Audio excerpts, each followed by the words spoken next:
Recording. By all known laws of aviation, there's no way a bee should be able to fly.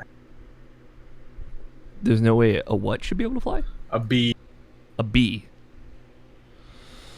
Well, they are little. Do you think it's just a size thing? I don't know. It's the first line in the bee movie. Yeah, you got to think about it all the time. It's the only way to really unwrap it. I feel like all laws of aviation don't really have any business telling bees how to live their lives. Maybe I'm wrong. Maybe I'm looking at this all the wrong way. I don't know. I guess when all the bees die out, Tony, you can... I'm also pretty sure that the person who said that had no idea what the fuck the bees were made out of, B, how much any of them weighed, or, the dynamics of anything. It was probably Jerry Seinfeld. He probably wrote the bee movie. He's in it. Yeah, he didn't write the quote. God, I hope he did. By all those laws of aviation, the bees should not be able to fly. Jerry Seinfeld, quote unquote, Jerry Seinfeld. What's the deal with bees? Am I right? This is very funny to me. I'm just gonna let me have that one. Oh, that's the good stuff. Albuterol. Sure. You need a haircut, my friend. Oh no, it's going to the end of time. Oh no. Yeah, my fingernails and my hair will be falling out of my grave when I'm dead. That's how it's going to look. All right. It is Saturday, April 17th, 2021, and you are listening to the Irrational Passions podcast. I am Alex O'Neill, your host this evening, and joining me as always, Mr. Scott Guthier. Hello. Mr. Tony Horvath. Hey, what's up? And us. That's it. It's just the three of us. We can do it if we try. Welcome. Hello, everybody. It's been 2 weeks. Welcome back. It's Rational Passions Podcast. We're here. We've officiated ourselves. Guys, I got a vaccine. I got the first half of a vaccine. Let's go. Which is pretty hype. I don't know where you're at on the scheduling, Tony, but hopefully Soon. Soon, yeah. And I'm feeling good. I wasn't feeling very good a few days ago, but that passed, luckily. It's a new month. I was looking, because I was making the Google Doc for this show today, earlier, and the next episode that we're doing is already going to be in May, and I know it's every other week now, but still, time just burns by. I'm feeling good. I want to ask you both, Tony, what is like a spring activity that you love to participate in? I clean. Yes. Little spring cleaning. Spring cleaning is great. I don't know if like becoming an adult has ruined me, but I've like really come to appreciate spring cleaning. I really just come to appreciate having a clean space. Yes. You're telling me. You know where I used to live, so I live in a very clean home now. Nice. It's very nice. What about you, Scott? Nothing really comes to mind. I'm going to be honest. I do most of that cleaning before the winter happens. Yeah. And I never really let it fall out of place. Yeah. Upkeep is like a thing that I've gotten a lot better with over since I moved. The only sort of spring cleaning that happens is that I sort of just stop cleaning my computer over the winter. So I guess that starts again in the spring, but there's nothing, and I do mean like nothing else that pauses over the winter. Good. As far as cleaning goes. It's responsible. So. I appreciate it. There's always at the beginning of spring, I like going for like a nice first walk of the season once it finally is decent out. But aside from that, yeah, spring cleaning. I love it. You know what I also like? Fucking cleaning up video games. Getting that backlog checked up. And let's clean up some video games on this very podcast. We're going to finally fix video games. We're going to clean them all up. No more bad games after this Finally. show. Yeah, I know. Bringing some justice to this world. But real quick, before we start talking about our games, a little bit of housekeeping. Over on irrationalpassions.com, a couple of cool things that will be up by the time this is up. I did a show where I talked about Mass Effect with Nabashin, and also Jess and Andrew Cogswell. Shout out to the two of them.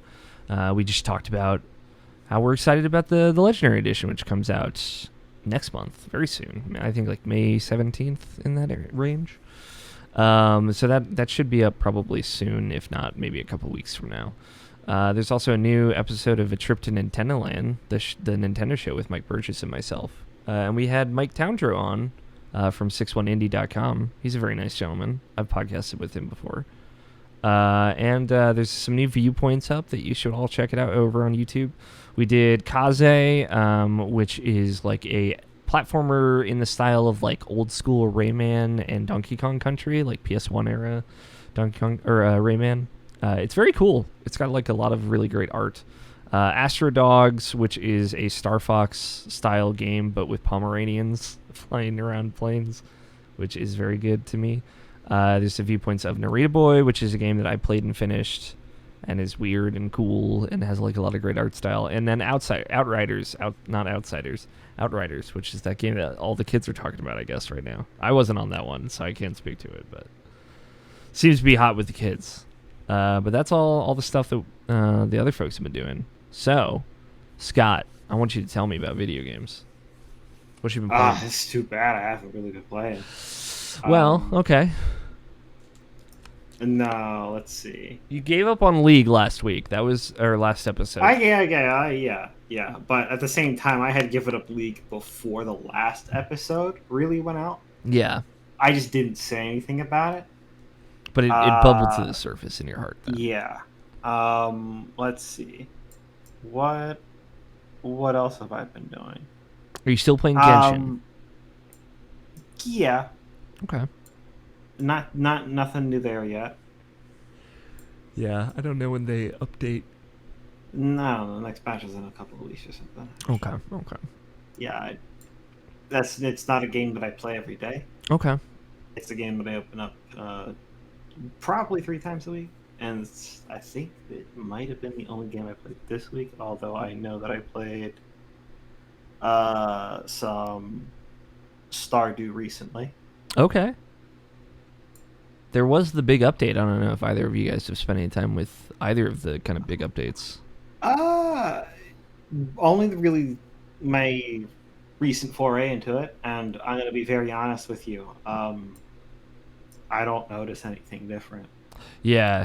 It's been too long. Yeah, it's very well integrated into the game, to be fair. Did you start like a new playthrough? Absolutely. Yeah, so like everything. And it's a multiplayer playthrough as well, which I got some beef with the multiplayer mode. Yeah, I will say just a lot of the newest stuff, like the new areas that you can go explore, it's all like very end gamey, like after you've kind of finished the community center, and it kind of takes place after that. Okay. Yeah. So moving straight into my beef with multiplayer mode. Tell me. The time just goes during cutscenes. Yes. You can skip cutscenes though. I remember you can skip it. Yeah, but I'm playing with someone else who's never played Stardew before. Oh yeah. And it's like the flavor of the game is 70% of the reason why you're here. Yeah. And it being a penalty, even though it genuinely doesn't matter, like losing a few days. It just doesn't fucking matter. Especially when you have the workhorse of more than one person per day. Well, this is what you gotta do, Scott. You have to protect the brittle egg that is their first playthrough, and while they're sitting there wasting time watching all these cutscenes, you're fucking sprinting around, getting stuff done, building houses. I lied to them about watching all the cutscenes. Yeah, you're like, oh yeah, I'm totally watching right now with you. They'll do it. You don't have to skip it. I'm right here with you. You're just like running back and forth between peers, like selling stuff. Absolutely. That's how you get it done. Is it just 2 people, or are you playing with a group? It's just 2. Okay, that's cool. Yeah, Quinn and I noticed that when we ended up starting like a Switch multiplayer file forever ago, and yeah, it's a little tricky. It's not great for like a first playthrough, which is a bummer. It really is. Yeah. Because it's like some cutscenes will. It's the big kick with that is it wouldn't matter if all of those cutscenes were during the day. Yeah. Right. But what will end up happening is a lot of those cutscenes can trigger at 10 p.m. Yeah. And the time will move. The time will sprint forward past the 2 a.m. mark, and you will pass out immediately after a cutscene. Yeah, that is a bummer. Do you know if you like both go into it, will it pause the clock, or does it still just keep going? I guess I have to test that out, but I do know that I basically have to say, hey, don't pause the next cutscene. We gotta travel immediately together. Yeah. To it, and then track the time as it goes by. I'm pretty sure that if both people go into a cutscene, it still goes. I was looking into it, and apparently, one person can pause the game, and another person can go into a cutscene, and that will pause the game. Okay. But other than that,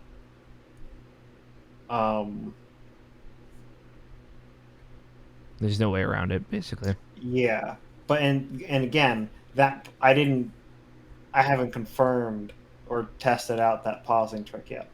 Yeah, definitely try it out. Let me know, because I'm curious to know There's stuff that we have to try out if that helps or not. Um, But I know like one of the things just to look out for that's new probably since last time you played, like during December, there is, or winter I guess is the month, there is like a festival that comes to the dock area, like a bunch of traveling salesman ships. That's new probably since last time you played. And then there's like a second dungeon that you can go to, like other than the Skull Key dungeon area.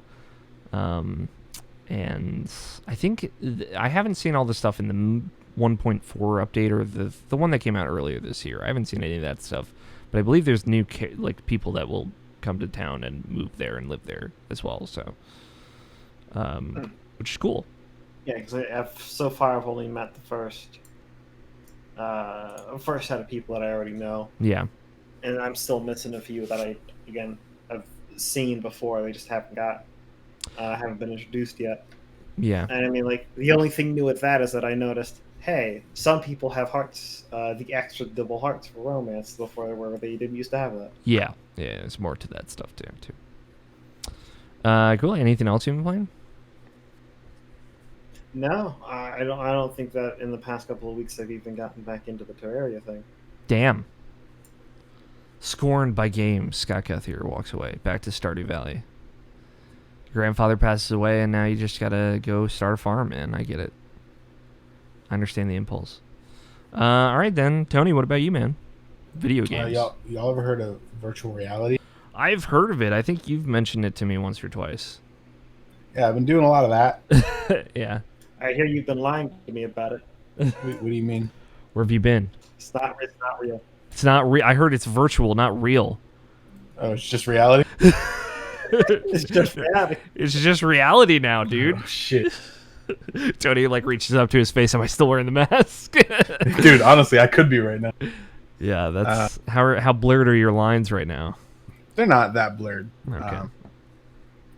I know you've got some frame rate issues that make it pretty distinct. There's some issues with like my PC and playing VR right now that are caused that like I just have to basically run my headset at a pretty low refresh rate to maintain FPS. For no reason in particular, it's just decided not to work well, basically. That sucks. So I'm still hunting for a 3080. If anyone out there has the hookup, let Tony know.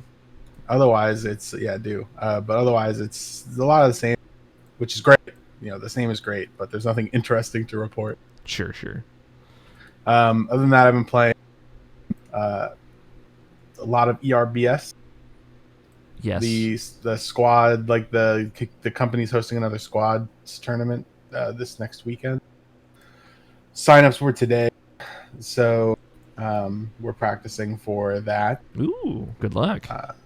And other than that, Path of Exile League started today, so I've been playing Path of Exile on my turn today. Oh no, the fire alarm's going off. No, it's my dishwasher. Okay. It'll turn off in a second. All right, it's done now. Okay, I was so scared. Has there been a new character added to Eternal Return, or are they still kind of keeping pace with Yeah, that? still every other week. The new character's name is Alex. Oh, nice. I bet He's your friend really, probably really enjoys that too. He hasn't tried him yet. He's really, really underpowered. Of course. He's like the concept of the character is cool. Same, to be honest. He can use 4 different weapons, 2 melee weapons and 2 ranged weapons, and the idea behind him is that you want to swap weapons mid combat between ranged and melee. So his skill floor is quite high because you have to be able to build 2 different types of weapons and swap between them. However, the mechanic that allows you to swap between weapons is kind of poorly implemented, which makes it really difficult and just doesn't feel good to switch between weapons. So most people are playing him on only one weapon right now. So we'll see how they adjust him in the coming weeks, to see how they address that. And also, he just doesn't do that much damage. Yeah. And he has to work really hard to do not very much damage. And his ultimate, which is decent, is a 3.5 minute cooldown for no reason. Ugh. So there's some problems with him, but he's cool. You gotta throw a weak one out there into the wild. It makes your brain wrinkle. Ooh, brain wrinkles are good. That's like memories and stuff. Yeah, it's fun because every other character you just build 6 items and then whatever. This character, you have to. Plans can only support 6 items, so you have to figure out another item to build on the fly, which for new players is going to be very challenging. Yeah. For more experienced players, it's not as bad. Because you can just kind of know the recipe and you can grab the stuff as you go by. But there's a lot to playing him, more than just I'm going to press some abilities, So yeah, no, that makes sense. That's cool though. With the right balancing, I'm sure that character will probably turn out to be a cool part of a team. We are potentially using him. So cool. So speaking of Path of Exile, you were mentioning before we started recording, a new league started yesterday. What's going on? What's the hip new league mechanic? Ultimatum League. So I didn't play last league, but they did a huge update to the Atlas and stuff again, adding a whole new meta system to the mapping system at the end of the game, where you can you basically refight bosses from maps in an arena, and they get stronger and you get different rewards, and then there's a whole thing attached to that. So a major update. Now that came with a kind of boring mechanic, ritual where you just kind of kill some enemies and it's over. Yeah. So I was like, whatever. I'm gonna wait until next league where there's a bit more complicated league mechanic plus all this new stuff. So this league, the mechanic is kind of like ritual, but a little bit more interesting because basically every map has this trial that you can start. You walk up to it and it's this is the reward you get for doing this. You pick one of 3 modifiers. And then you fight monsters either for a set amount of time or until you've killed a set amount of monsters in a circle. And then the game says, okay, you can take this reward, or you could get this reward too if you add another modifier and fight again. So you can do this up to 5 times, adding better and better rewards each time and making it harder and harder as you go. Cool. I like that. If you die, you get nothing. It's kind of if you win, you get everything. It kind of reminds me of there's stuff like that in Destiny, where you kind of go up tiers to more difficulty. Sure. To get better rewards. I like that. So that's the league mechanic called Ultimatum, and it's been good so far. The league launch was probably the worst league launch for a league in Path of Exile that I've ever been playing for, that I can remember. It was basically the queues were over 100,000 players, and they barely went down. I was in queue and yesterday, and when the league launched at 50,000, and it took over an hour to get in, when usually that takes 10 minutes. Jesus. And then they had this problem where you get stuck on the loading screen between every single map, and you'd randomly disconnect and get thrown back into the queue over and over again. It was kind of I spent 3 hours trying to play and never made it past level 8. So jeez, yeah. I was just I'm gonna pack it up, wait till tomorrow, and start playing then. I've done that, so it looks like today everything's a lot more stable than it was yesterday. Good. Over 24 hours later. So the launch wasn't great, but it seems like everything is fine now. I like the league mechanic. It's been a while. It's been since Harvest League that I've played, which is 8 months or so. Yeah. So it's about time to play some more Path. Yeah, it's good. So I'm excited about it. I'm not sure I'm gonna like the build that I've decided to run for League Start, but that's okay because I'm not planning to play this build for the whole league. It's specifically just a League Start build, and I'm gonna swap into something that's a bit harder to start with later on. Yeah, get your feet wet so you can kind of get an idea of what Well, you're a lot of people will do it this way if they plan to play a league for a long time. Is they'll play a League Starter, which is a build that can start clearing endgame content without very many specific items, not very many specific expensive items. So you can kind of blaze through the story and start making currency, and then once you have a bunch of currency, you can roll into a different character, use a bunch of leveling uniques to get through the leveling a lot easier, and then start with a set of gear already purchased because you had currency already. Yeah, I mean that makes sense. A lot of builds that have like a lot of specific uniques that they need will be pretty poor league starters because you need to acquire those, and at the beginning of a league, some of those things that are usually cheap aren't, and no one has any money. Yeah. So you actually have to work for it. It's just like you'll have a harder time than if you picked a build that can just use some rare items and kill stuff. Yeah, true. So, and Path of Exile, it's very uncommon for someone to level only one character during a league. Yeah, I mean they know their audience, you know. Yeah, I am getting a bit tired of doing the story over and over again after all the multiple years that I've been playing this game. Yeah. But Path of Exile 2 coming soon. Yeah, that's what I was gonna say. They've already got an answer for that, hopefully. Yeah, it's a good time. Path of Exile is always fun. So yeah, and I always like hearing about the league mechanics and stuff. It's just a cool setup for a game. Yeah, I mean they are very good at keeping things interesting league after league. Yeah, and I really like that the way that their business model is set up. That like it's every 3 months always. So if you're kind of like, I don't know if I want to play this time, or like it's it's already 3 weeks into the thing. I don't want to necessarily start when everybody's already like in maps and stuff. Which I don't think that's really much of a problem, but some people think that way. Yeah. You can just wait till the next league. Yeah.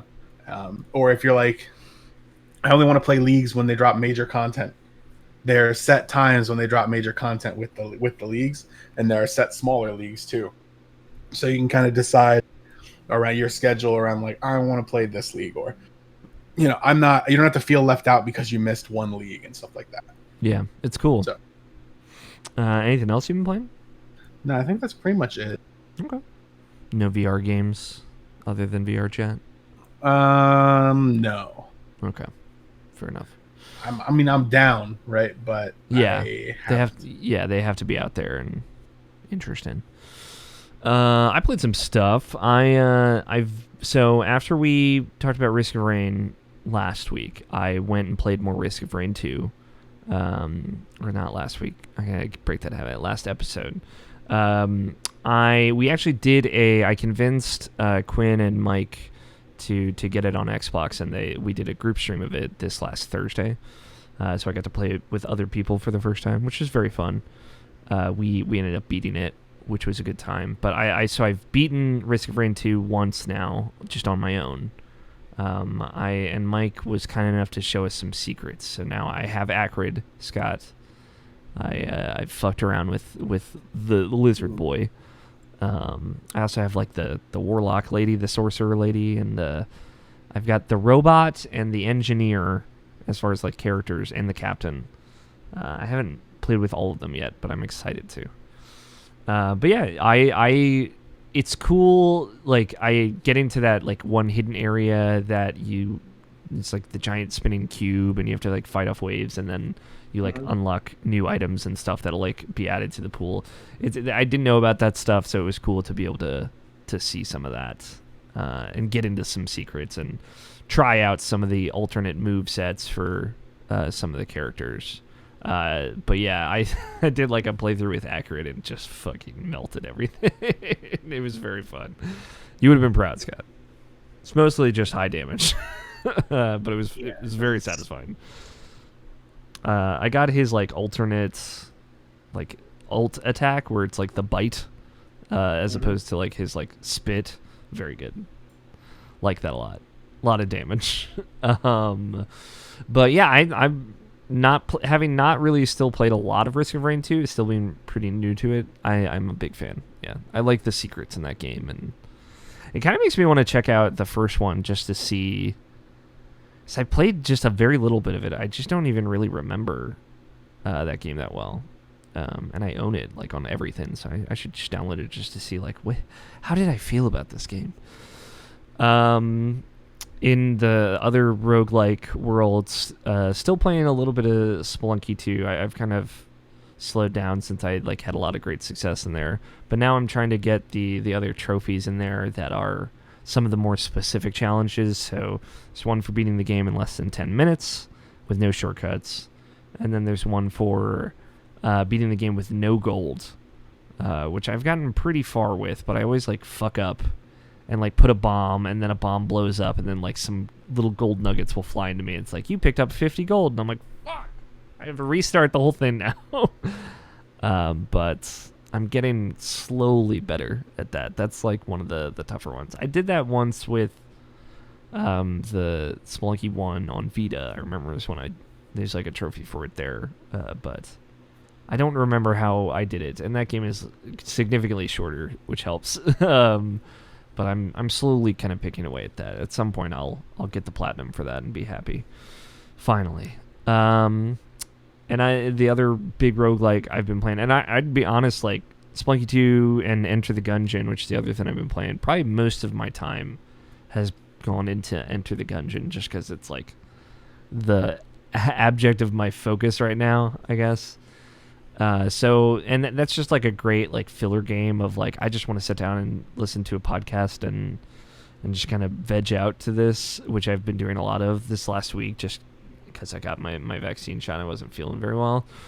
But I've now finished Enter the Gungeon. Like I like how this game works in some ways, and it's frustrating in others, right? Like the whole I appreciate how like weirdly story driven it is. Like the idea is like these kind of drifter marauders, like space pirate people, the main characters all kind of come to this mythical gun dungeon to find a gun that can kill the past, and this gun can, I guess, time travel. You shoot yourself with it and you send your soul back to the past, which is pretty cool. It's a cool idea. I've never really heard of anything like that, but I guess like if you think about like Dungeons and Dragons, like a big mythical dungeon that has like a fountain of youth or something that'll let you change your past, like it is kind of a very classic kind of narrative setup.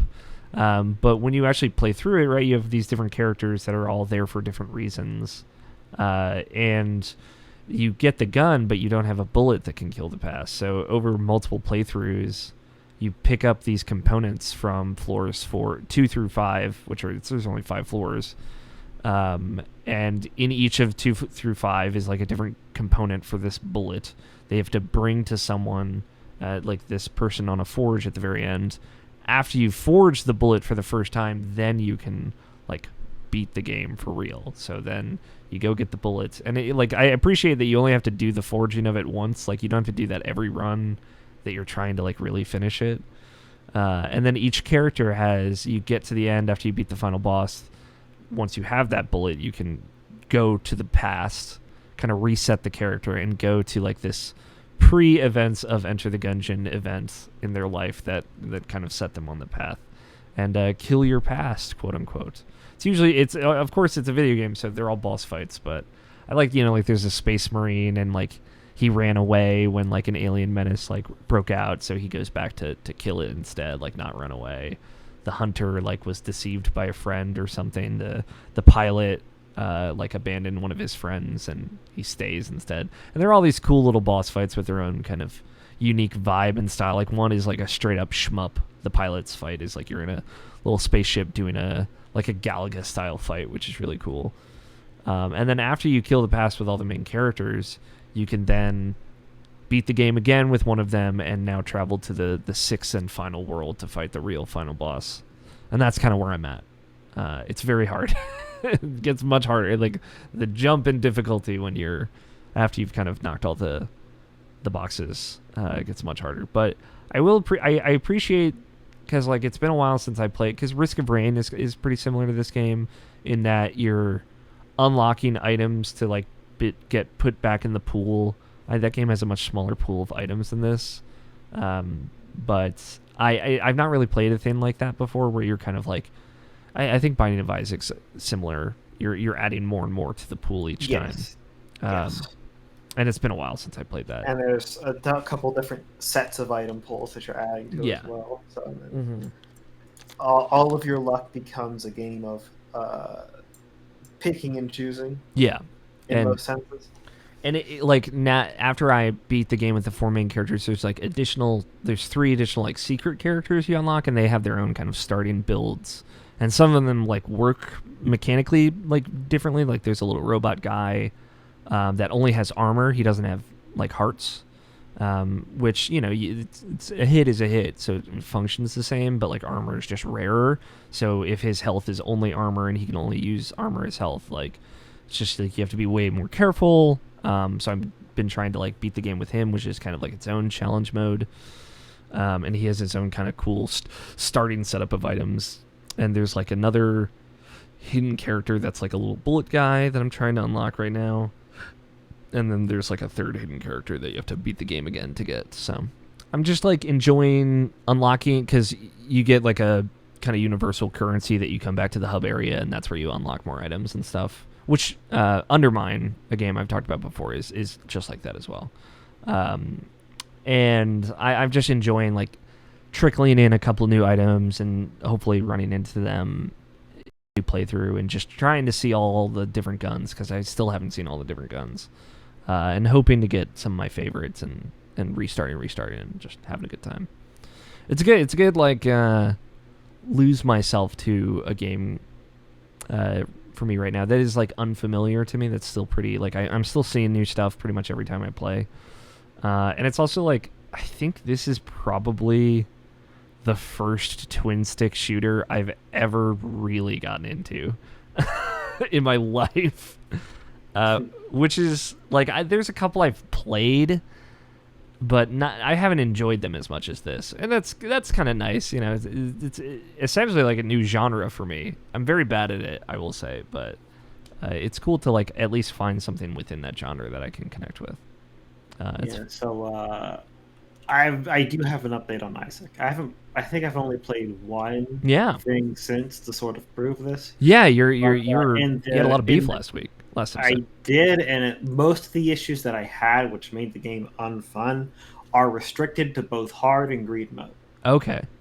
So the way that I was told just to play through the game so you can get used to it, so that unlocks aren't really an issue later, was to just stick the game on hard mode. It's basically no different. Sure. And it wasn't any different. Like really, the thing that happened is that it reduced the amount of red heart drops that dropped, but when you're playing the game, the amount of red hearts that drop is just about never an issue. Yeah. If you're having an issue with red heart drops, you're probably picking and choosing your items wrong. Yeah. Or basically something has gone terribly wrong. You probably weren't going to win anyway. So when you take it off of hard mode, the entire set about curses goes away. Oh. So the prevalence of curses goes back to normal. Now you can still get the new curse that's just unfun, but you are not effectively guaranteed a curse every stage you go down. Yeah. Okay. Which before it's like hit the basement, okay, 2nd level curse. Yeah. Caves curse. Yeah. The necropolis curse. It just gets worse and worse and worse.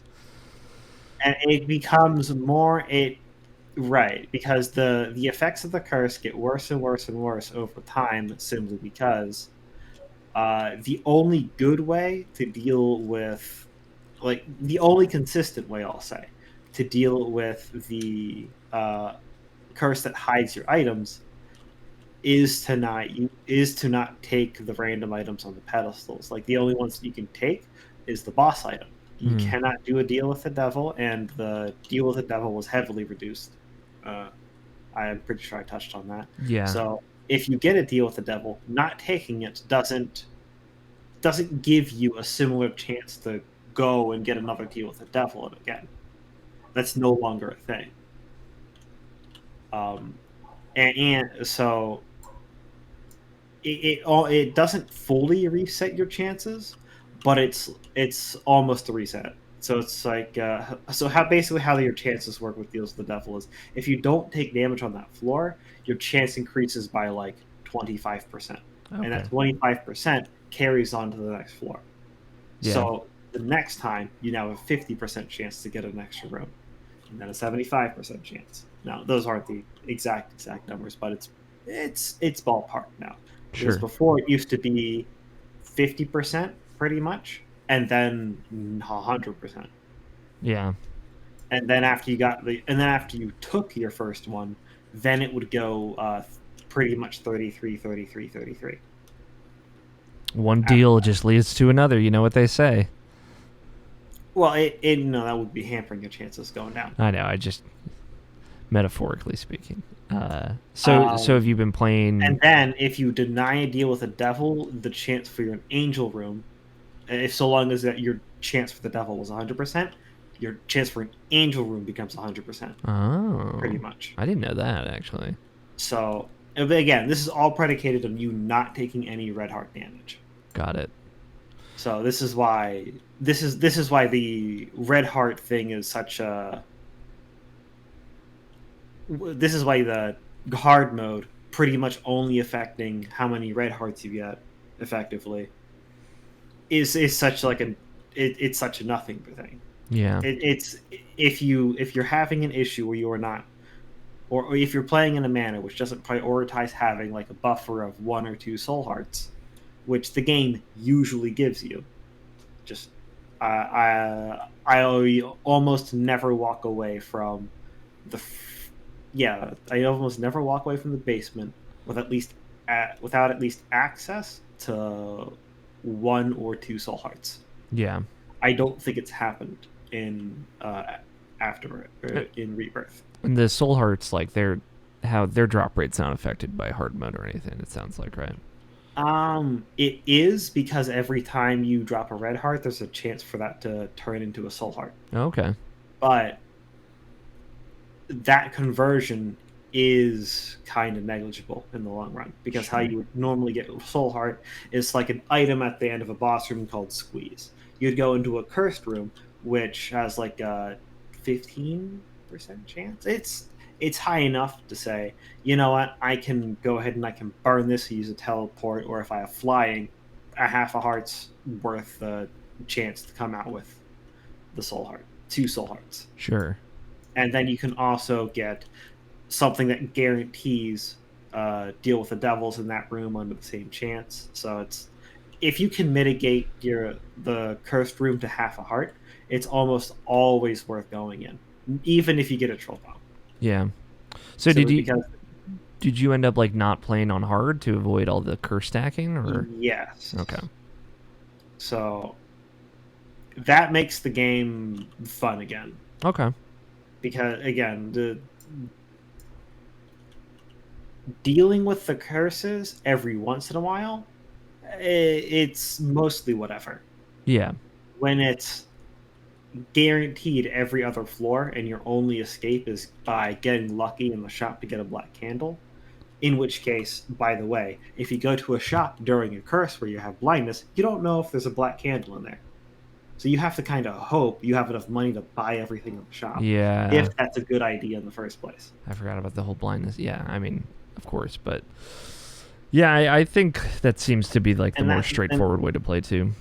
And that's again, just not being able to see any of the items that you get is just not fun. Yeah.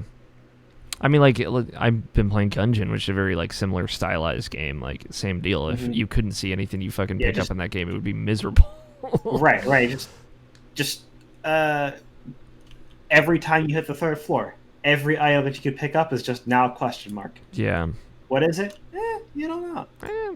Pick it up, see what happens. Maybe it's good, maybe it's bad. Honestly, and probably Gungeon and Risk of Rain, not big of a deal. Most of those items probably don't hurt you. Yeah. To pick up. But there are some that do. You want.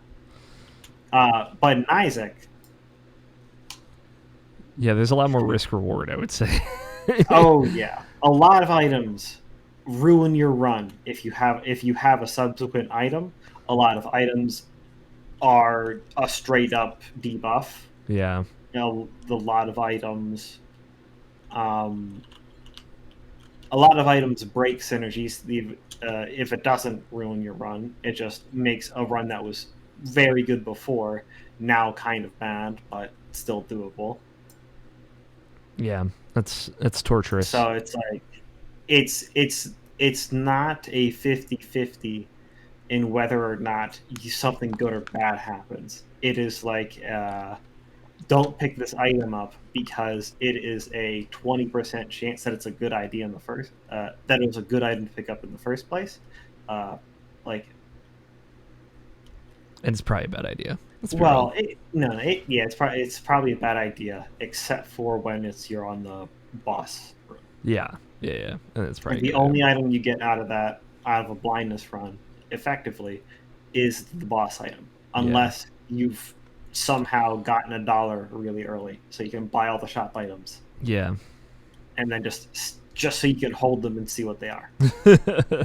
Just to know and hope that one's a black candle you can burn to burn away this curse. Yeah. So you haven't really played that much since then? No. Okay. And then the other thing is, there's not going to be any mod support. Oh no. So, given that we now have an out, I don't mind as much. Sure. Because if I only have to do hard mode for a couple of things, which in reality you only have to do hard mode and read mode for a couple of things. Yeah. It's not just like a standard way to play. Normal mode is now the new standard way to play. I'm not too torn up about it anymore. Okay, that's good to hear. I'm glad we had the update. The last thing I was going to say about Enter the Gungeon, just that a thing I love about it, as one of the only twin stick shooters I've gotten into, it is, it's very kitschy and there's a lot of great gun puns throughout it, which is fun, even as a person who does not like guns in real life. But I appreciate that every video game weapon is in this game in some way, shape, or form. And it's obviously like all homage, but like all of the ones that, for the most part, all of the ones that I would want there are there, like Mega Man's Mega Buster, Samus's arm cannon, like 3 of the different guns from Halo, including like one that they ended up making really good that I don't like in Halo but do like in this is like the little the Covenant like charge pistol is in this game, and I don't like it in Halo, but there is like a synergy with it that is very good. And Enter the Gungeon, there's like a Half-Life one, there's multiple Call of Duty reference ones, and then there are some that are just like very weird and funny, like a gun that shoots snakes or something like that. There are even some that are like really deep cut references to old video games as well that are cool, and I just love that. That's the kind of shit I need, and they just do it. It's a very indie game thing to do, to be fair. But again, Enter the Gungeon, most of my time been put there. But the other thing I've played, Monster Hunter Rise, still playing a little bit of that. I actually just finished the story mode, quote unquote, last night, which is there's like single player quests and multiplayer quests. I've kind of explained that before, and I finished the I would say the major checkpoint for the single player story missions. Okay, I'm going to stop you right here for a quick side. Yeah. I just Googled gun that kills snakes. I did not find your gun. Gun that shoots snakes. There's. I know. I'm looking at it now. I did say that shoots snakes. Okay. No. Okay. What it comes back with me instead is guns that kill snakes. And they just have a bunch of pistols on the front page. I'm like, oh god. See, this is exactly I'm on yet another watch list. Yeah. This is exactly my gun culture, I'm telling you. They lean into that. There's like there's also a gun that transforms enemies into snakes. And Hell yeah. And I'm like, why are there so many weird snake guns in this game? I had both. That's what I was trying to find out. But, apparently we just have guns that shoot snakes. Yeah, I guess So in now our world, in the real world, we just have guns that shoot inundated. snakes. I'm going to be inundated with a bunch of those, and I'll never figure it out. Yeah, exactly. Google's going to be asking like, "Hey, you want this gun that could shoot a snake?" Yeah, there is a great synergy with the two snake guns as well that they got. So they thought of it at the very least. I think there's like 1,100 synergies in that game. I remember like looking at the wiki or something. It's like there's so many synergies in this game. I'm like, that's cool. This is so many. I'll never see all of these. Though I will say the one thing that's a bummer about Gungeon is that when you get a synergy, you can't check what it does in your menu. There's no like book of all the synergies and what they do, and there's just so many that like they're all pretty apparent, but sometimes it's like, all right, I'm gonna just look this one up just so I have a reference point. But anyway, Monster Hunter Rise, very good. The old chief man gave me a sword, which is if it's a Japanese Monster Hunter game, that means it's the end. He's passed down. You're the village elder now. I am the protector. I killed Magna Mallow. I am the one, the chosen. But yeah, Magna Mallow is like, I guess, the big bad in this. He looks like a tiger. He looks like a cool tiger with fire on him. I smoked his ass. And now I'm the chief Monster Hunter. We've been still playing Monster Hunter, streaming on twitch.tv/Irrational Passions on Mondays. Jarrett, Andrew Taylor, and I held down the fort this last Monday. It was a lot of fun.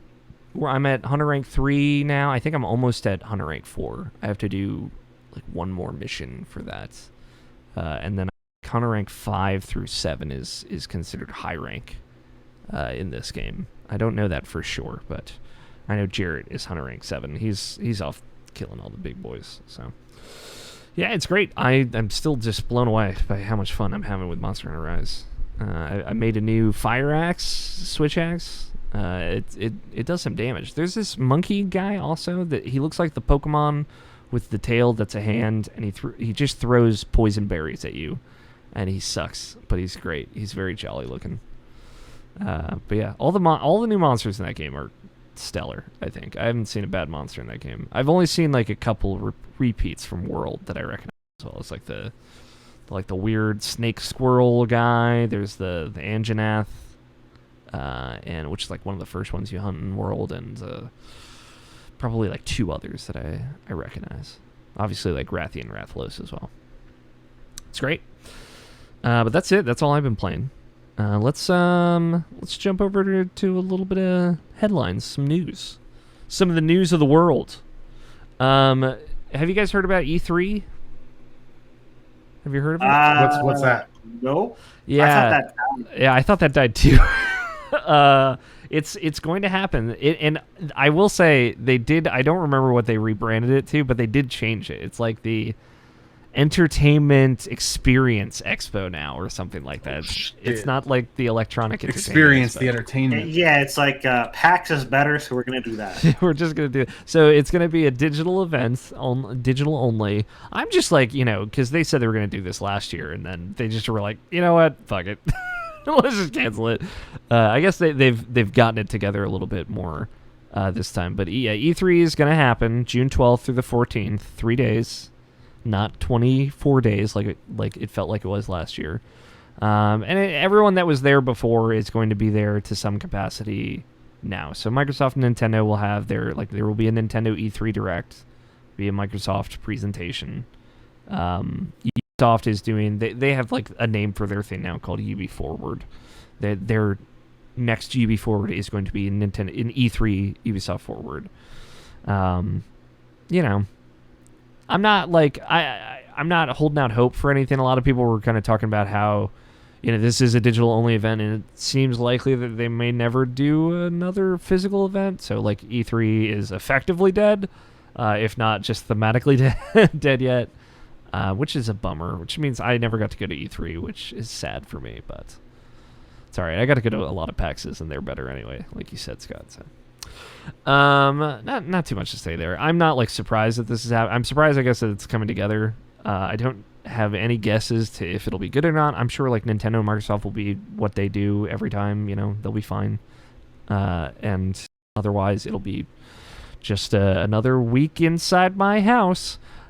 The next thing that happened, it was just a couple days ago. Nintendo did another Indie World. The only game I pulled from here, there was a lot of weird ones. It was a good show, but a lot of weird games, like more obscure things, which I appreciate. And they showed a lot of folks talking, like, "Hi, I'm from South Korea, and here's my game." Like, or, "Hey, I'm from Detroit, and here's my game." Or, "Hey, I'm like from Spain, and here's my." And like, it was nice to see the actual people making the game, like, talking about it. And Nintendo's usually pretty good about that. But the big one that was announced, that just the name that you guys might recognize, Oxenfree 2 is announced. First one's a really great game. It's all ex-Telltale developers, but that first game is like a cool science fiction horror adventure game on an island, and it seems like this is a direct sequel to that. Looks great. Very excited. But yeah, it was a bunch of other games that maybe you guys have not heard of in there otherwise. But Skull was one of them. That's like a roguelike that came out earlier this year. It's kind of like Kirby, but with a little skeleton guy, and he kills heroes instead of killing monsters. That's coming to Switch, which is exciting. I think that's May. And a bunch of other cool indie games. So worth checking out if you're looking for new indie games. Not a lot of roguelites in there. I was surprised. I'm like, are we finally moving away from the era of roguelites? Maybe. And then the other thing, I think this fucking news happened like a day after we finished recording the last podcast. Sony's shutting down the PS3 store. They're like, it's dead. I'm sorry, y'all. All games are old and you can't have them anymore. And I believe that it's going to happen in July, and they're also shutting down the Vita storefront in August, which I know you guys don't have PS3s or whatever, but a lot of games only exist digitally on that PS3 storefront, and they will be gone forever as of this summer, which is a bummer, and it brought up a lot of good conversations on the internet about preservation and how this sucks and how it's kind of inevitable, but it still sucks. Especially like with Sony selling a digital-only machine right now. But right. Which is, you might want to think about this going forward. But also, Nabashin has, he's on this show, he had talked about how Jim Ryan, who's the new CEO of Sony, SIE, Sony Entertainment, or Sony Interactive Entertainment, hates old games. And like basically it probably is because of Jim Ryan that he like just doesn't understand why people would want old games still. So he's like, yeah, get rid of it. Well, so there's that, and then there's also the logistics of keeping that open with every new generation. So totally. The way I sort of see this moving forward is that the stores themselves become no different generation after generation. Yeah. In which case, currently they are different. Yeah. That is the only way around it, and so far, I don't think anybody's put a good foot forward for that. I mean, maybe Microsoft has, I will say. Yeah, so I was going to say maybe Microsoft has, but it wasn't. I don't think it was. They don't think they did it with the 360. I think no, they did it with the Xbox One. Right, and I haven't. You haven't used that really. Yeah, I haven't looked into the new Xbox stuff because it's been too many. Yeah, it's just like, well, the big thing is, you can buy 360 games and original Xbox games on your Xbox One, your Xbox Series S or X, whatever you got, just because they have invested all that time in backwards compatibility.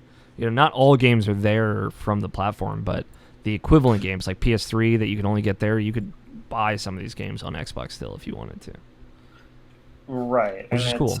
So long as the store, like the actual store landing front, is functionally no different generation to generation, they can keep it. Shutting down the store that worked on the Xbox means shutting down your current store too. Yeah, exactly. So that's effectively the only way to ensure that happens, and I believe Sony's PS5 store is still different from their PS4 store, so PS4 stores. Yeah, it's questionable. I mean, the thing is, like, eventually it's going to go down. the way that it is. I think they are the same, but they're visually different because all of the PS4 games that exist are on the PS5 store as well. So it's a different case because of backwards compatibility, but it's just a lot of people were rightfully pointing out how, myself included, how like, oh yeah, Microsoft's got an answer for this, and Sony really doesn't. But also to what you're saying, Scott, like PS3 was a mess online front and storefront. Like shout out to like back in 2010 when we started this podcast, there was like the PSN store outage, or it was 2011. Oh yeah, like where there was no PlayStation Network for like 6 months. Like if that happened today, unacceptable. The world would burn down. Kids would be running out screaming that they can't play Fortnite. The world would be ending. So like, you know, the PS3 has so much baggage that I'm not surprised, just disappointed. But we did get a oh, go ahead, Scott, if you were gonna. And again, the PS4 to the store, or sorry, the PlayStation store going forward might be uniform. Yeah, I think it will be. I don't think it matters that it is and not will be, if that makes sense. Like I'm confident, I'll say this, that going forward, if the PS4 is not included in this, that the current iteration of the PlayStation Store will effectively end up being just what that is from now on. Yeah, I think so. That at the very least, the person designing the store said, hey, we lose money by over-design or redesigning this thing generation after generation. Yeah. And you lose sales for past titles. Yeah. We did get a question kind of related to this. Mailsack at irrationalpassions.com's email address. Retweet your questions at irrationalpod. Thank you to Justin at Jushin on Twitter, Justin D. He said, I recently purchased some PS3 games before the store closes. What are some hidden gems on the platform that people should consider before the store closes? I don't know if you guys have any big call-outs for this one. I never owned a PS3. Yeah. I'm going to be very honest with you. Like, the only one that I have, I can't remember the name of, and honestly, I don't think it's good. It's funny for about 5 minutes. Sure. It is the plastic doll-looking kung fu fighting game. Oh yeah, I don't remember the name of this. I don't remember the name of this. I'm sorry. I think it's like Kung Fu Fighter or something like that. Maybe it has rubber in the name. Yeah, Rubber Fighter. I probably shouldn't search Rubber Fighter online. Now I'm on the watch list. Yeah, I'm thinking about a lot of it. The cool thing is, like, you can, if you want to get like some PS1 or PS2 classics, you can grab those as well. I would say like the kind of group of PS1 games that nobody knows about that I would say, like, get Alundra, get Tomba and Tomba 2. You know, probably grab like stuff like Final Fantasy Tactics, the PS1 version, and stuff like that you might want to just have around. I know if Nabishin were here, he would tell you to get Tokyo Jungle, which is the game where you play as like dogs in the post-apocalypse, and you like get progressively stronger dogs. It's a very weird game that only exists on the PS3 digital store, which is a good call out. There's a lot of games that, like the Ratchet and Clank games on PS3, if you don't own them, are great. Luckily those exist physically, so you could always get them whenever. But yeah, if you've not played like a crack in time, you've got to fucking play that game. The Sly Cooper games, all of the only PS3 remasters that happened, like Ratchet and Clank and Jak and Daxter, and I guess Jak and Daxter came to PS4 eventually, but like Sly Cooper as well. And I'm trying to think of like any cool download only. I liked the Fat Princess games are great. That's like the first one's multiplayer, but the second one you can play that has like a single player thing. And I think those are only digital PS3 games. And that is true. I think that's Fat Princess is a good one. It's just too bad it's pretty much just like multiplayer. Yeah, I bet you can still probably get a couple of games of that in there. There people come together for like their end of life console streams for sure. That'd be a fun one to do, maybe. And it's not like you can't. Well, you'd have to actively put an effort into it at this point, but you would. It's not like you can't. What's the word for it? Do a party over LAN. Yeah, like LAN party, ad hoc play or whatever. But those are, I think, a few to look out for. Plenty to go in there. I'm sure there's plenty more, but I will say shout out to Nabishan, our good friend. He's like gonna try and do like a end of PS3 stream, where he plays some of his favorite like either digital only or only on PS3 games that he would recommend. So check his Twitch out, twitch.tv/NABESHIN186. Shout out to our boy. That's it. That's the only question we got, though. Thank you, Justin, for sending it in. I got better this week about soliciting for questions, so I will try to continue to be better. But that's it. I think that's all we got. That means we've reached the end of the show. It's time for bets, guys. Let's go with bets. Bets. This week's bet. I've been doing it in the wrong order since the new year started it, and I don't know why. I'm all fucked up. But this week's bet. I don't know if you guys know this, but there's a new Pokemon Snap game coming out on April 30th. I'm very excited. I love Pokemon Snap. How many photographable Pokemon will there be in new Pokemon Snap? Now, I know it doesn't have all the Pokemon in it. That's all I know. I don't actually know the number of Pokemon because it's not out yet. And I assume maybe someone out there knows, maybe the director. But I'm going to search how many Pokemon are there.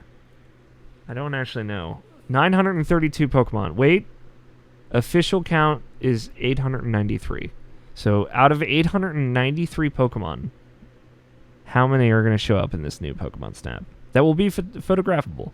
Photographable? Photographable.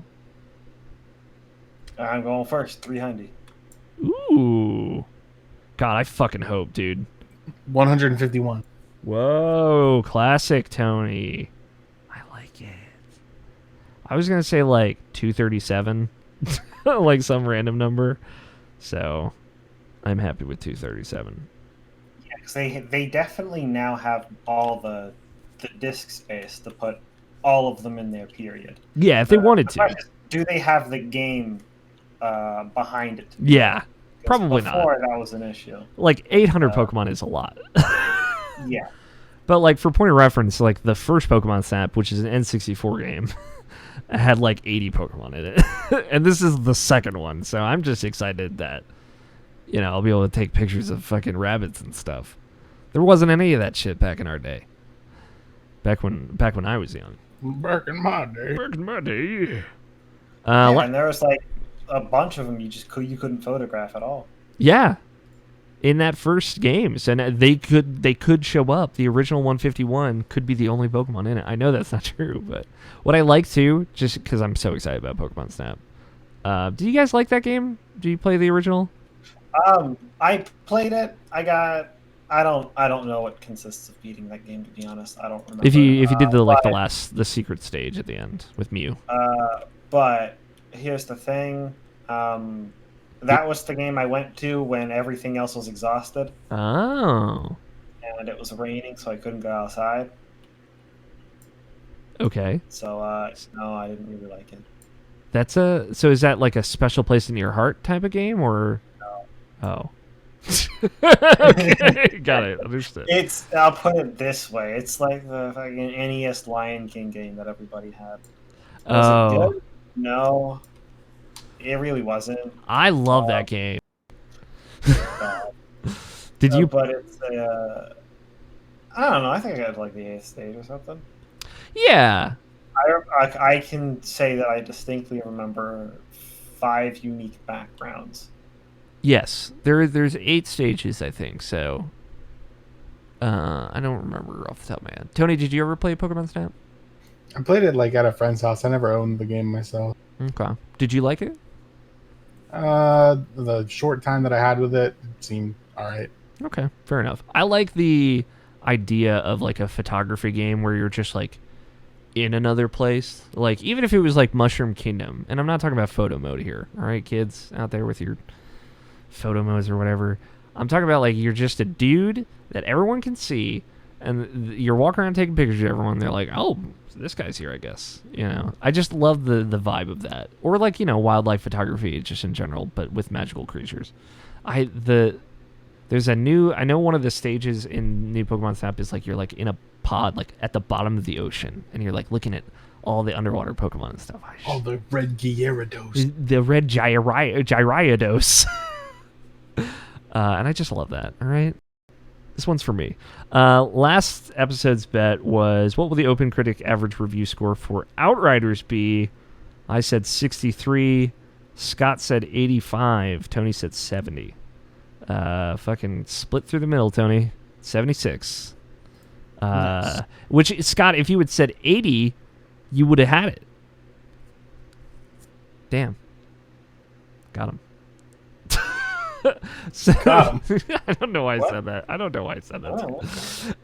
Which brings the totals. I still have 0 points. Scott, you have 1 point, and Tony has 3. So overall, doing great. Boy, yeah, 300 Pokemon. Just Scott, you're getting me so excited. If there are 300 Pokemon in this game, yeah, it's still less than half. I know. But y'all guys are never seeing me again. That's it. That's the end of the show. Thanks, boys. For hanging out. I hope you had a good time. I like, you know... Do you really think yeah. Pokemon Snap is going to be interesting for more than like an hour? It is for me. Well, here's the thing about Pokemon Snap. Yes. Don't like... I get it. Hear me out. Honest, like, the cool thing about Pokemon Snap, for me, and it's true of the first game, is like that you can kind of create interactions between Pokemon.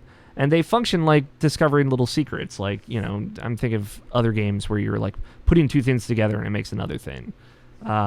So like the interactions and all the things that you can do with Pokemon that are present, that's the stuff that I like.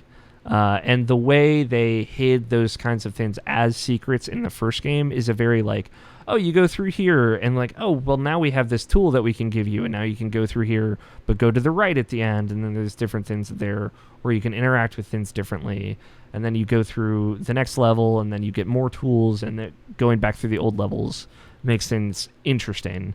I like that stuff, you know, like I'm just there to be on my little fucking Disneyland ride looking at Pokemon interacting. That's fun for me, so.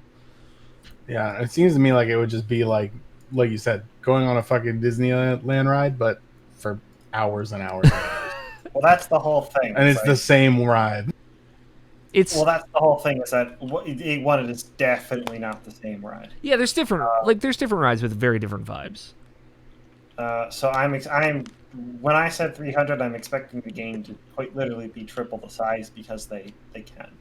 I like what I remember of Pokemon Snap, that was pretty short. Yeah, it's a short game. That's the thing here. Like, hear me out. Okay, Pokemon Snap in VR, I'd be into that. That would be cool. That would easily be way better because, of course, like that the whole thing is you're looking around and taking pictures, and if you're in it and you can actually like look around and stuff, be fucking sick, dude. I mean, the whole. The whole thing, we have to patent this. Nintendo, where are you? Somebody call me. Somebody call Reggie. He's not there anymore. Somebody call Doug Bowser. Whoever the new guy is. I'm with you, though. Like, you know, for me, it's more of like, you know, I'm not expecting this to be like fucking 16, 20 hours. I'm like, this will be like a 4-hour trip. I get to hang out with some Pokemon, and I'll probably replay it. How much are you paying for 4 hours? For fucking $60. Throw it down. Yeah, see, I don't know if I want to pay $15 an hour. Yeah, but like $15 an hour for you and $15 an hour for me are two very different things, and I'm not going to quantify. Are they? Yeah, totally. I could play Journey for 2 hours and I paid $15 for those 2 hours, and No. I'm with you. That's worth it. But like, you know, here's what I'll tell you what's not worth $15 an hour. Rage 2, which is a game that I also paid $60 United States dollars for. Uh-huh. And I played for about 6 hours, beat, and was extremely unhappy with. Okay, how about $2 an hour for Anthem? 30 hours of gameplay. How was that? I did not play 30 hours of Anthem. Right. I did pay $60 for Anthem, but they got me for that. Yeah, I mean, Well, the other thing is, I'm pretty sure this is going to be longer than 4 hours. It'll probably be longer than 4 hours. Like you could probably find a way to speed run it in 4 hours, but it's going to be one of those things. Like as you said, it's you go along. Probably like if you were to just do every level one time, I'm expecting the game's probably the total run time probably be about 2.5 hours. But in that 2.5 hours, if it's anything like the old game, then that's going to easily stretch to 10. Well, like this time around, because the puzzles before were very simple. Super simple. Well, Tony, you bring up a lot of good points though, because I have no fucking idea what a Pokemon Snap looks like in the modern era. That's what I'm saying. But what I will say, like, what does a $60 Pokemon Snap package include? I don't know. Can you take nudes of the Pokemon? Well, technically, all the Pokemon. Tony, I hate to break this to you. They're all naked all the time. Nah, not Jinx. No, Jinx is naked. That's all. It's weird skin, dude. It's fucked up. What about Mr. Mime? Mr. Mime's full dick out. That's his little. No, they're not. He is hanging full frontal 100%. Okay, what about Detective Pikachu? Detective Pikachu wears a hat and a detective outfit, but normal Pikachus are naked. His junk be hanging though. His junk is hanging out though. You know how he carries that little coffee mug? It's to protect his penis from showing. Like all I'm saying is like, is there like a Pokemon Facebook where like there is like other Pokemon will PM you and be like, yo, send me the fucking Tangela nudes. Tangela, tell me what you've done. Yeah, show me the tentacles. There is like a Instagram thing where you can share photos with your friends and stuff, which is new. No. To clarify, I'm not talking like I don't need Pokemon nudes in my life. Okay? Oh yeah, but you're just wondering what else is here, you know? What do they have What's that in it makes for this me? game worth $60? Because I don't know if a simulator to take photos of Pokemon is worth $60. Sure, but you could say that about a fucking farming simulator too for some people. No. You can learn a life skill. Are you doing that? I'm learning photography. This is my life skill. Are you learning photography, sir? Yeah, because the professor's like, well, you see, your arrangement here's not good, and you didn't even follow the 2/3 rule. Like, what are you doing? How are you arranging this? If the professor at the end says something about like the 2/3 rule, I will be fucking stoked. They did do some sort of a quality checking before. They did, but it was very nothing. I'm hoping it's like something in this game. No, if you did not get a clean shot. Yeah, you did. The Professor Oak didn't say wonderful. If you got it from a weird angle, like you would get docked for it. It's like, nah, you gotta do it again. If it was too far as well, you get docked for that too. He hated that shit. It was too far. If it's not center frame, it's too far, not centered frame. And for the most part, if the Pokemon was not looking in the correct direction for the shot, you basically missed your window for a shot, and you had to do it again. Yeah, that was also a thing. Yes, but then again, it's like you can't. As far as that other thing is, you're on rails, so they set up every other shot pretty much for you. Yeah, you can move around a little bit. Though in some of the levels, which is cool. Yeah, I mean, to be honest, Tony, I don't know. For me, as someone who just loves that first game, if it is just that again with more like just twice the size of that or comparable in size to that, I will be I'll be disappointed. Happy to spend your 60 nostalgia dollars. But happy to spend my 60 nostalgia dollars because, like, it's HD, taking Pokemon pictures. It's probably worth it for you anyway to just find that out on your own. Exactly. Like, I want to know what a modern Pokemon Snap is, and if it is just old Pokemon Snap, it's not as exciting to me, certainly, but that is enough for me to give them one. If they're like, all right, new Pokemon Snap 2 is coming out next year, we're gonna get you again, I'll be like, all right, I'm good this time, but I got to know at least once. It sounds like a game that, to me, I would just watch someone play on Twitch before I decide to spend my $60 on. Sure. I mean, like, what's in this game? More Do power I actually to you. care about this? Probably not. I love that first game for the vibes alone, honestly. Just like... Do you think there's going to be some dank Pokemon vibes in there? Yeah. I've seen dank Pokemon vibes from trailer footage I've seen already, but, like, I've tried not to watch too much of it. I know some things, like, when you like leave a stage and come back to it, it's always going to be different. Like they add new things each time you go through a level. There's a day and night version of levels and stuff like that. But okay, hear me out. Yeah. Persona 5 Golden. Yeah.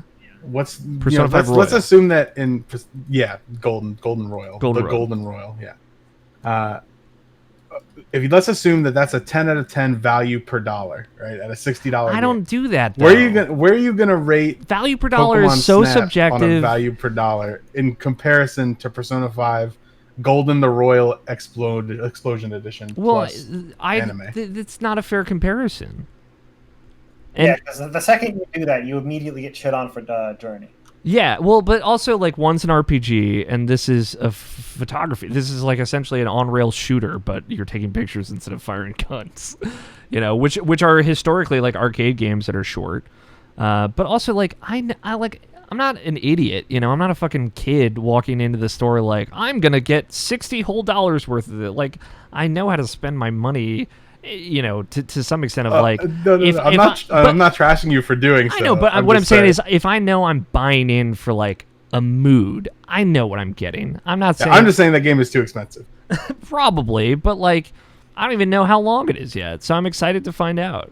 But like, you could say that about like all fucking videos. Sony's charging $70 for video games now. Miles Morales is 8 hours, and that's a $70 or $50 video game. Yeah. Most of the best games I've ever played are free. Yeah, and there's a great. I like some of my favorite games now are free too, which is like, it's mind-boggling. Some people out there, some people possibly even listening to this podcast, only play Fortnite, which is also something that's free. You know, although they might spend a lot of money on it. I just, you know, on the board right now, dude. Just wiped out Tomato Town. It's going down Tomato Town, or just wiped out Tomato Town. I don't remember. Just wiped out. Just wiped out. Listen, I'm here for vibes. I will pay more money for dumber things. So, if I take a very cute picture of a Butterfree, Tony, I will send it to you, and maybe you can tell me. Only if there's like a hot trainer behind the Butterfree. Okay, there might be.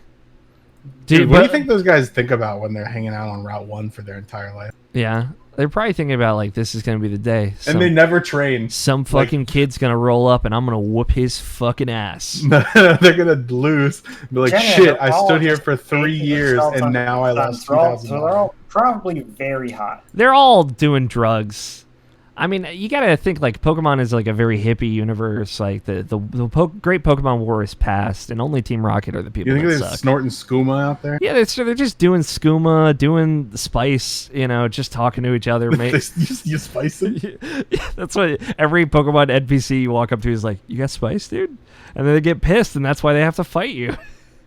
You spice? Spicing? All right, let's end this podcast. Anyway. Pokemon theory. You're actually just a boy. I like your tangential challenges, Tony. I want to find the one that like makes you go like, huh, and think for just a moment. I'll get you there. It'll be VR related, I'm sure. This is the end of the podcast. Thank you all so much for hanging out, for listening. Thank you, Tony and Scott. When someone releases a PC version of Pokemon Snap that supports VR, I'm in. I'm in for that too. I'll come over. We'll trip out and you fucking won't. I would never come. I would never leave my house. Are you kidding me? No, we'll trip out and look at sexy pictures of Butterfree hanging full dong. I can do that already on Reddit. Oh, that's true. You're not in VR though. I guess maybe you can probably like put a JPEG up there. No. Actually, the new wave is like you hang out in VR and you use like XS overlay, which is basically like you can just put your desktops in front of you in VR. Yeah. And then you just do whatever the fuck you would normally do in VR. Yeah, it's great. I watch a lot of The Blacklist in VR. Hell yeah!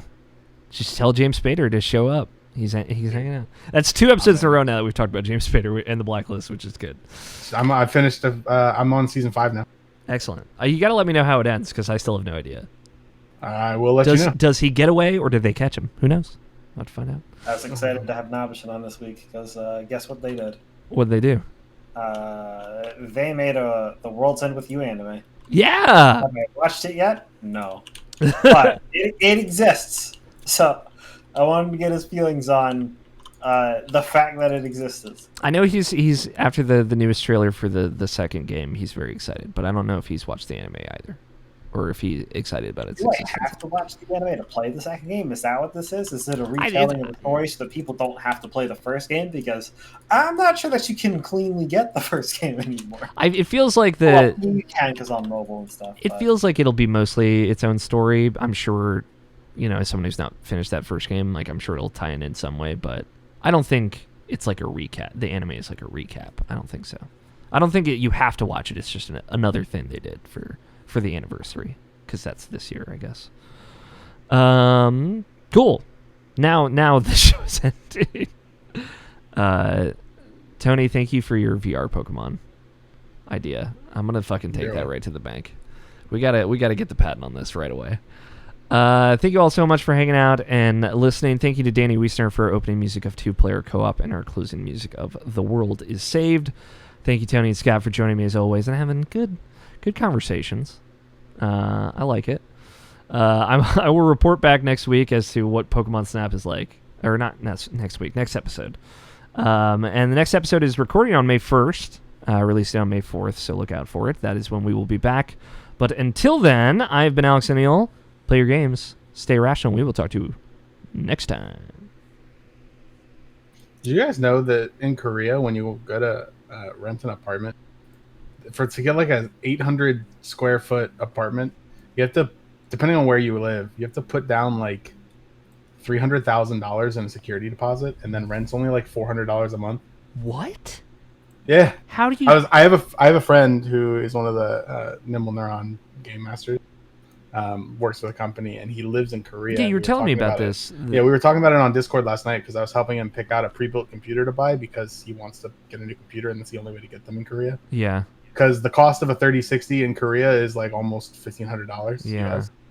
How do which is like $1,000 more than what it's supposed to be. How do you afford a $30,000?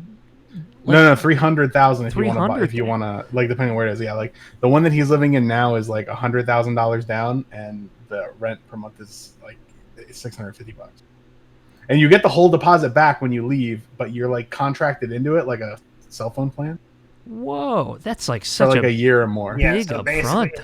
If you do break the contract, there's ways that you don't get it back. Yeah, I'm sure. Well, I think the idea is like you put up that much money, and then the people who own the apartment building will invest your money while you're there to make money on your money while you're also paying rent, and then they give you back your security deposit when you leave. Which, because otherwise, how the fuck are you going to make another $300K to put down on another house? Yeah, like. Yeah, it's nuts. I know. How do you start? Yeah, he was basically like, we were talking about computers, and he was like, hey, before you leave, I want to show you how possible it is to live in Korea. Right. Show me. Jesus. Yeah, it's nuts. Anyway, titles. I forgot. We got Alex is really, really underpowered, running around doing cutscene errands and guns that shoot snakes. What do you like, Tony? I like Alex is really, really underpowered because people are going to think it's about you. Yeah. And it's also kind of true. Your immune system's kind of underpowered. I am at a disadvantage. Let's say. Yeah, but I mean, still, like the first shot is supposed to be a completely feel nothing type thing. Yeah, but I mean, we're talking just in general.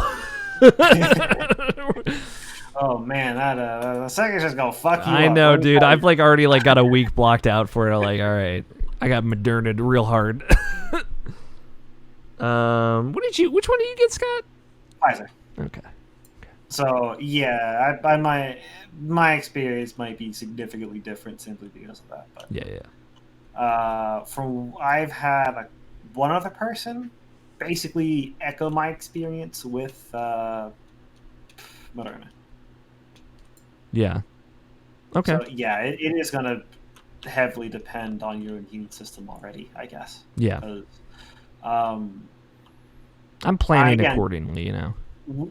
Weak immune system or not, mine is a suppressed immune system. Yeah. So when I show normal symptoms, that means it's very, very bad. Yeah, I know that about you. Yeah. All right, Scott, what title do you like?